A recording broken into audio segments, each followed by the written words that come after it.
광복 70주년 특별기획 안중근 의사의 유해를 찾아서 세 번째 순서입니다. 7년 전 안중근 의사 유해 발굴에 나섰다가 실패했던 우리 정부는 사실상 손을 놓고 있는 상태인데요. 확실한 근거 자료가 없다면 발굴을 허락할 수 없다는 중국 정부의 방침 때문입니다. 안중근 의사의 유해를 찾기 위한 해법은 무엇인지 전준형 기자가 짚어봤습니다.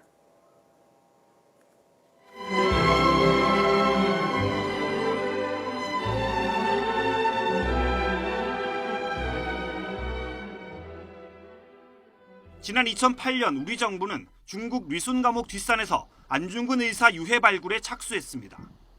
안중근 의사 수감 당시 교도소장의 딸이 소장하고 있던 옛 사진을 근거로 의욕적으로 발굴 작업에 나섰지만 결과는 실망스러웠습니다. 깨진 그릇 조각만 몇 점 발굴했을 뿐 사람의 유해로 추정할 만한 건 아무것도 없었습니다. 안중근 의사 유해를 찾기 위해 우리 정부가 시도한 처음이자 마지막 발굴 작업이었습니다. 안중근 의사의 유해를 찾기 위한 학자나 민간단체의 연구는 최근까지 꾸준히 이어지고 있습니다. 하지만 정부 차원의 실질적인 발굴 작업은 지난 2008년 한 차례 실패한 뒤 7년간 이루어지지 않고 있습니다.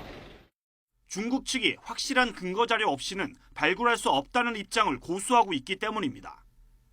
지난해 우리 정부가 지표 투과 레이더를 이용한 탐지 조사라도 하게 해달라고 요청했지만 중국은 아직 아무런 대답을 내놓지 않고 있습니다. 이렇게 중국이 소극적인 가장 큰 이유는 북한과의 관계 때문으로 보입니다. 안중근 의사는 고향이 황해도 해주인 만큼 영고권을 주장하는 북한을 고려하지 않을 수 없다는 겁니다.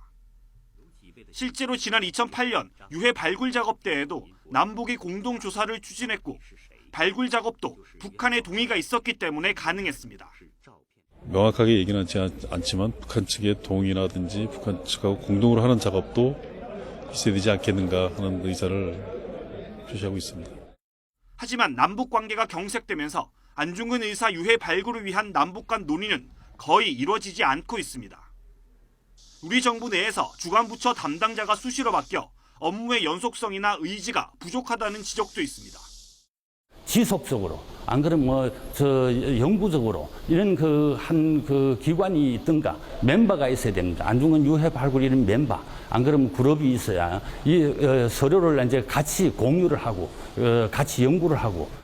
최근 한중 관계가 부쩍 가까워지고 남북 간 정례적인 당국 회담도 추진되고 있어 사실상 중단된 안중근 의사 유해 발굴을 재개할 수 있는 계기가 마련될 수 있다는 기대도 나오고 있습니다. 7년 전 한국 정부가 발굴 작업을 했던 곳은 이렇게 아파트 단지로 변했습니다. 리순 감옥 주변 다른 지역들도 점차 시가지로 변하고 있습니다. 안중근 의사 유해를 찾겠다는 희망의 끈을 이어갈 수 있는 마지막 시간이 이제 얼마 남지 않았습니다.